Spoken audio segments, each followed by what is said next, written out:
Global skill development mission में आपका स्वागत है।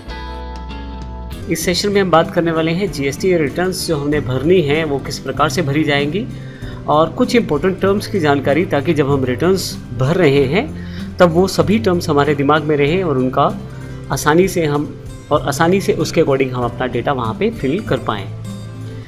ये जानकारी हम पहले ले चुके हैं, लेकिन फिर भी रिवीजन, एक ब्रीफ आपको इन्फॉर्मेशन दे रहा हूँ यहाँ पे मैं कि आप जीएसटी रिटर्न्स को दो तरीके से तैयार कर सकते हैं। सबसे पहला तरीका है, आप एक ऑफलाइन जीएसटी टूल जो गवर्नमेंट की तरफ से gst.gov.in डाउनलोड/रिटर्न्स वाले URL पे अवेलेबल है। यहाँ से आप डाउनलोड करके आप अपनी जीएसटीआर रिटर्न्स को इस टूल के साथ आसानी से तैयार कर सकते हैं। फ्री ऑफ कॉस्ट टूल है, आप ऑनलाइन गवर्नमेंट की वेबसाइट से डाउनलोड कर सकते हैं। और इसके पश्चात जब आपकी रिटर्न वहाँ तैयार हो जाए तो वह एक स्पेसिफिक फॉर्मेट .json फॉर्मेट में तैयार होगी। उस फाइल को आपको केवल अपलोड करना है, और आप चाहे तो अगर आपके पास कोई मॉडिफिकेशन अवेलेबल है या कुछ अल्ट्रेशन चाहते हैं तो वो भी आसानी से आप ऑफलाइन कर सकते हैं। फाइनल फाइल जो जनरेट होती है उसे आप अपलोड कर सकते हैं। इसी तरह से आप दूसरा तरीका जो है वो डायरेक्टली GSTN पैनल पर, यानी कि आप gst.gov.in वेबसाइट पे लॉगिन करके डायरेक्टली वहीं पे जो आपके हेडिंग्स दिए गए हैं उसके अकॉर्डिंग आप अपनी रिटर्न को वहाँ फाइल कर सकते हैं।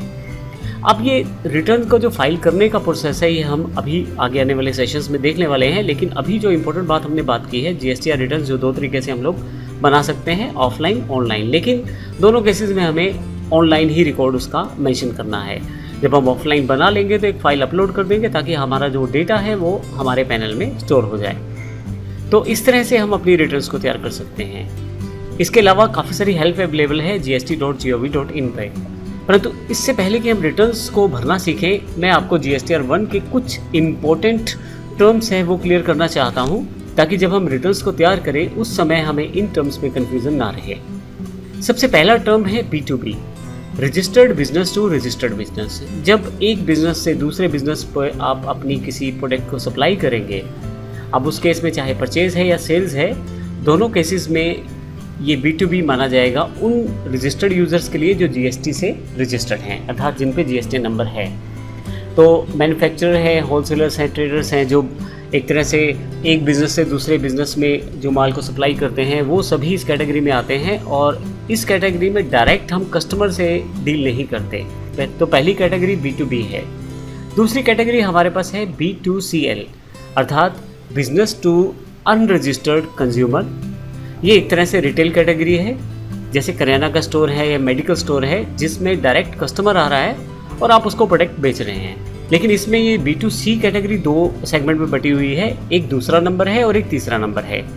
B2C अर्थात business to unregistered consumer, L का मतलब लार्ज से है, अर्थात आपकी बिलिंग अगर 2.5 लाख से ऊपर है और इंटरस्टेट यानी कि दूसरी स्टेट की बिलिंग है, तो उस केस में आपको बिल वाइज डिटेल देनी ज़रूरी है। और इस केस में जो एंट्रीज आती हैं वो B2CL कैटेगरी में आती हैं, और इसके अलावा जो बाकी बिलिंग है वो B2CS में आ जाती है, अर्थात जो 2.5 लाख से कम वाले इंट्रा या इंटर स्टेट की ट्रांजैक्शन है वो सारी आप यहाँ पे स्टोर कर सकते हैं।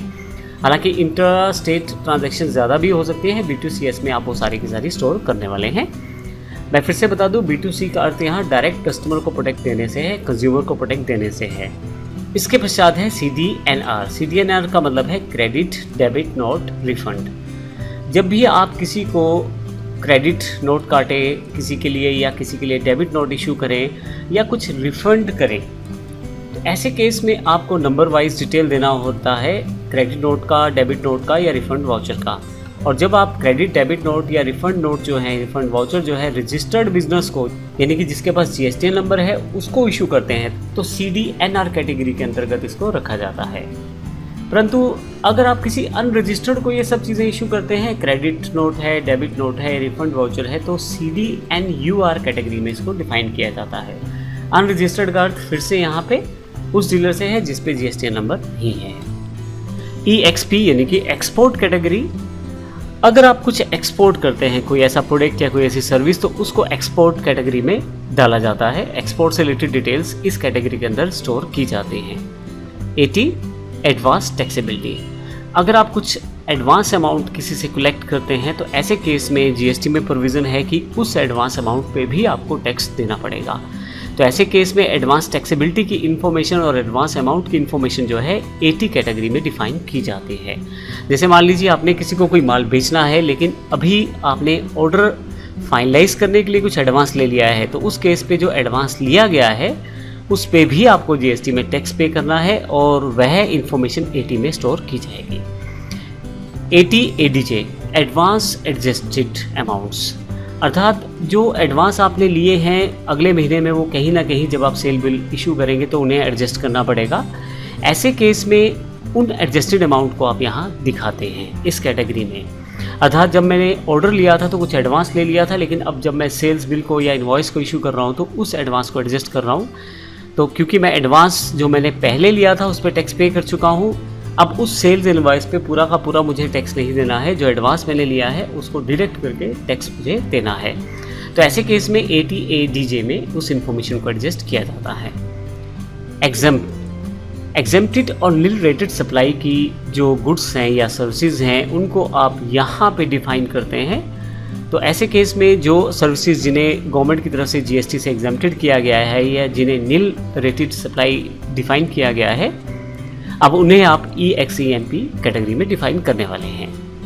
HSN कोड, HSN कोड असल में जीएसटी कैटेगरी बनाते समय हर एक आइटम के साथ एक HSN कोड जोड़ दिया गया है, जिससे आप उस आइटम को आइडेंटिफाई कर पाएँ और उसकी प्रॉपर टैक्स रेट को आप इम्प्लीमेंट कर पाएँ।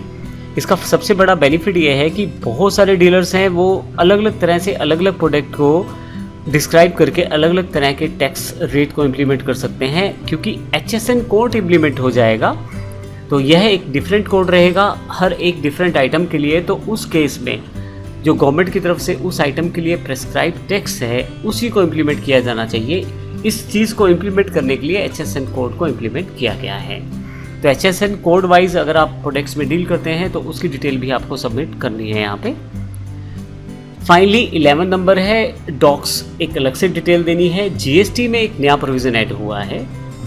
आप कितने बिल इशू करते हैं, आप कितने इनवॉइसेस इशू करते हैं, कितने डेबिट नोट इशू करते हैं, कितने क्रेडिट नोट इशू करते हैं, जो आपने रिटर्न देनी है उसमें आपको ये भी डिफाइन करना पड़ेगा। यानी कि अगर मैं जुलाई की रिटर्न भर रहा हूँ अगस्त में, तो अगस्त में मुझे ये डिफाइन करना पड़ेगा कि जुलाई में मैंने कितने इनवॉइसेस काटे हैं, 1 से लेके 10 नंबर तक या 1 से लेके 15 नंबर तक। अगर मैंने किसी को डेबिट नोट क्रेडिट नोट दिया है तो उसकी इन्फॉर्मेशन मुझे समरी ऑफ डॉक्यूमेंट्स में भी देनी है। तो इसका अर्थ ये हुआ कि जो आप डॉक्यूमेंट्स रखते हैं वो आपको प्रॉपर्ली मेंटेन करने पड़ेंगे और समरी ऑफ डॉक्यूमेंट्स जो है वो भी जमा होती है GSTR रिटर्न के साथ, जिससे कि गवर्नमेंट ये आइडेंटिफाई कर सकती है कि जो डॉक्यूमेंटेशन दी गई है वो प्रॉपर है और GSTR का जो है प्रॉपरली इम्प्लीमेंटेशन हो रहा है। ये सब बड़ी इंपॉर्टेंट टर्म्स हैं जिनको जब हम GSTR 1 को फिल करेंगे तो हमें बड़े आसानी से ये सब चीज़ें क्लियर हो जाएंगी। तो अगले सेशन से हम शुरुआत करने वाले हैं GSTR रिटर्न्स को भरने की, जो हमारे फाइनल सेशंस भी हैं, और हम ये देखेंगे कि किस प्रकार से प्रैक्टिकली रिटर्न्स को सबमिट किया जाता है। धन्यवाद।